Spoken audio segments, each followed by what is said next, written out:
आप ये खुसूसी ट्रांसमिशन देख रहे हैं ज़िमनी इंतखाब जो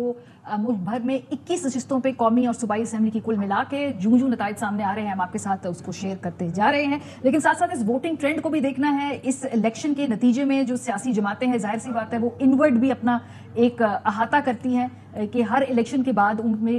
वो किधर खड़ी हैं। इस इलेक्शन के हवाले से मेरा ख्याल है सियासी जमातों का मौक़िफ़ भी लेना जरूरी है। PMLN से बिलाल कियानी साहब हमारे साथ मौजूद हैं। बहुत शुक्रिया कियानी साहब ज्वाइन करने के लिए। पहले तो फर्स्ट थिंग्स फर्स्ट, कितना इंपॉर्टेंट है ये ज़िमनी इंतखाब? अगर PMLN के हवाले से मैं आपसे पूछूं कि जनरल इलेक्शन के चंद ही माह बाद एक ज़िमनी इंतखाब हो रहा है, खासतौर पर लाहौर एक अहम जगह है जहाँ पे आपकी 3-4 सीटें वहाँ से हैं, सेंट्रल पंजाब की कुछ अहम सीटें हैं। PMLN के इस इंतखाबात की अहमियत के हवाले से क्या सोच है आपके रैंक्स में? जी बिस्मिल्लाह साहब, thank you for having me on this transmission. जी यकीनन बतौर एक सियासी जमात और पाकिस्तान की एक मेन सियासी जमात हमारे लिए तो हर इलेक्शन ही इम्पोर्टेंट होता है। बट ये जो हल्के हैं जिनका आपने जिक्र किया, चाहे वो लाहौर में के हल्के हों, कसूर में हों, शेखुपुरा में हों, नारोवाल में हों, और ये सब यकीनन एक खास अहमियत इस तरह जरूर रखते हैं कि ये वो हल्के हैं जहाँ से हम 8 फरवरी के इलेक्शन में जीते हैं और ये सीट्स हमारी वेकेट हुई है बिकॉज हमारे कोई कैंडिडेट 2 सीटों या सूबाई की सीट छोड़ी उन्होंने या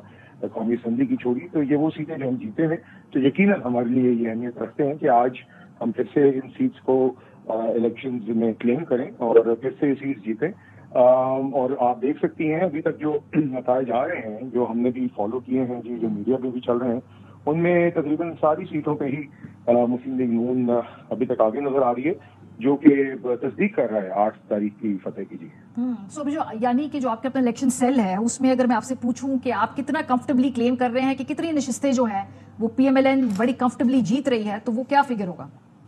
जी ऑनेस्टली मैं आपको बी ऑनेस्ट, मैं I'm not ready to, क्योंकि मैं उस एक्सरसाइज में इन्वॉल्व नहीं हूँ, इसलिए मैंने भी अभी तक जो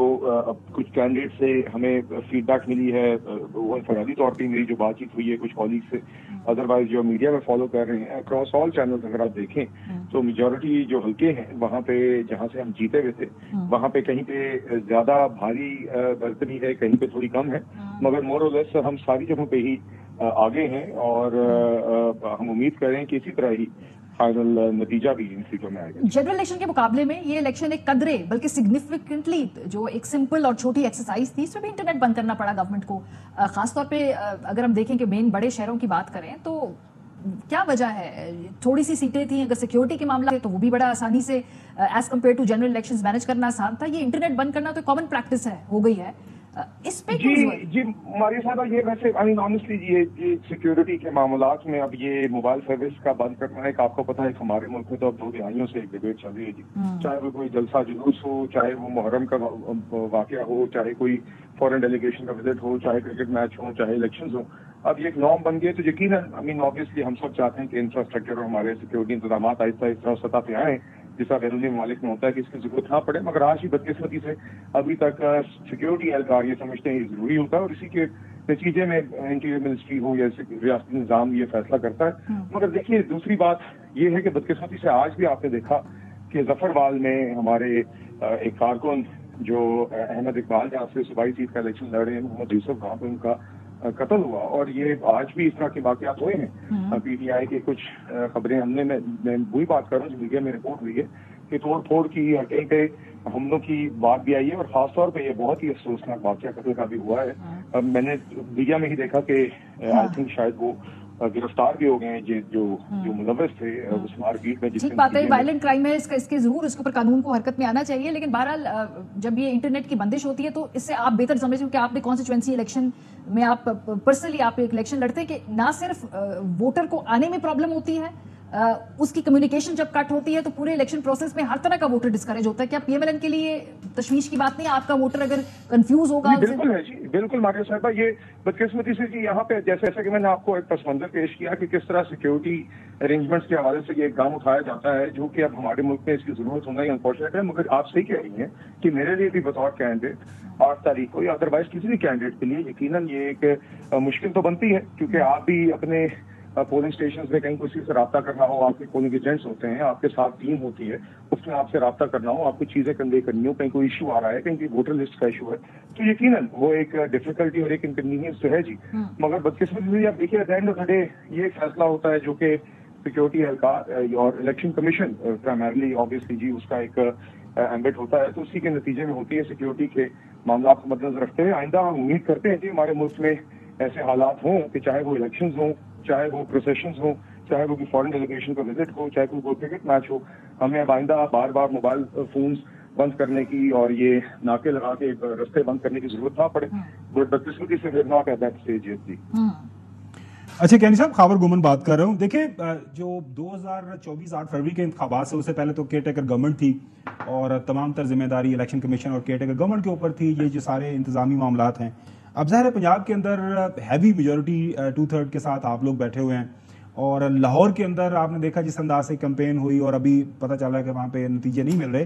तो डोंट यू थिंक कि ये थोड़ी सी मतलब it would reflect very poorly on the part of PMLN के आप लोगों को ये मेरे ख्याल में आगे बढ़ के इस तरह के इंतजाम करने चाहिए थे इलेक्शन कमीशन के साथ मिलके कि जनाबे आला हम एक जमहूरी पार्टी हैं और ये जो जमहूरी एक्सरसाइज होने जा रही है, हम चाहेंगे कि लोगों को आज़ादाना जो है मौका मिले, जिस भी पोलिटिकल पार्टी को वोट देना चाहते हैं वो वोट दें। और at the end of day जिस तरह अभी अब मतलब खाम खा सवालिया निशान खड़ा हो जाता है कि जनाबे आला चूंकि ये हो गया, वहाँ पे सिक्योरिटी के ये मामला हो गए, पुलिस ने ये कर दिया, तो ये थोड़ा सा एक अननेसेसरी है और PMLN को इस हवाले से थोड़ा सा एक प्रोएक्टिव होकर देखना चाहिए था। जी गोविंद साहब, देखिए गुजारिश है कि मैंने जितनी आज खबरें फॉलो की हैं जी,